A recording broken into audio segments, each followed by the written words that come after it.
Declaration of International Protest, I, Teaching Aid. January 7, 2020 by Anna von Reitz. Sent to the Pope and the White House and the Queen this morning.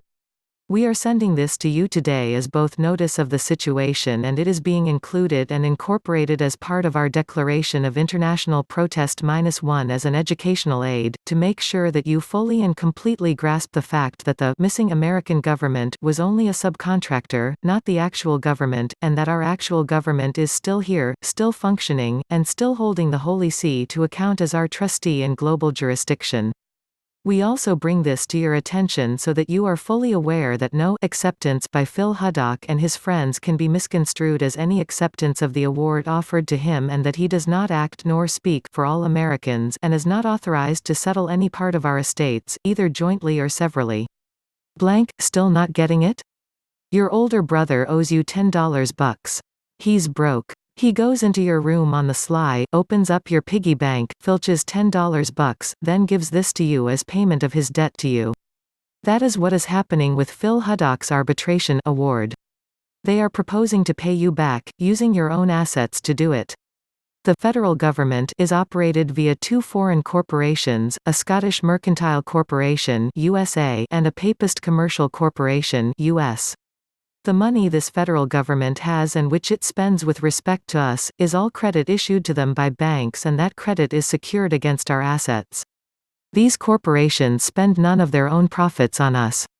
Every penny they spend on us has to be repaid to the banks, plus interest.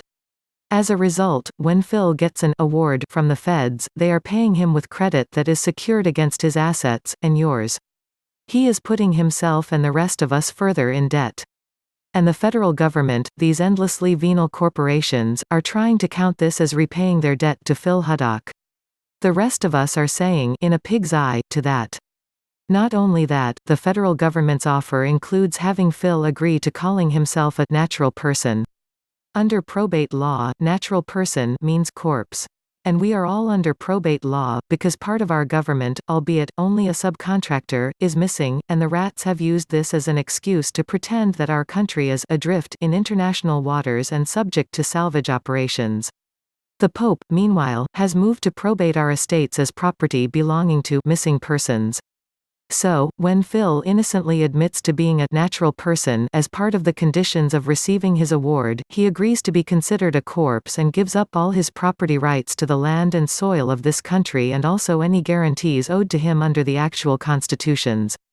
They pay him off with paper credit purloined against his own assets, and in the same stroke, sever his rights to those assets. So he is left standing there with the debt notes, no assets, and no natural and unalienable rights, as his payment from these shysters.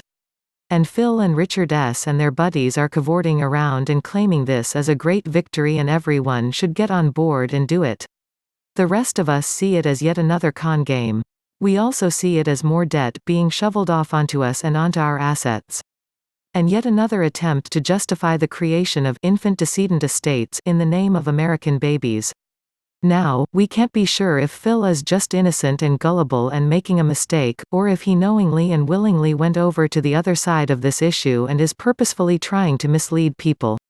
Either way, two things are clear. First, his award results in harm to us and to our country via more debt plus interest being alleged against our labor and other assets. Second, his award severs his claim to be an American.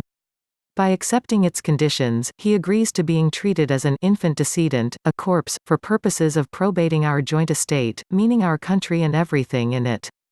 And corpses have no right to anything. These two preceding facts being true and unavoidable, the least that our trustees, the Pope and the Queen, can do for us, is to remove Phil and his buddies to Canada or some other crown property willing to accept them as homeless paupers.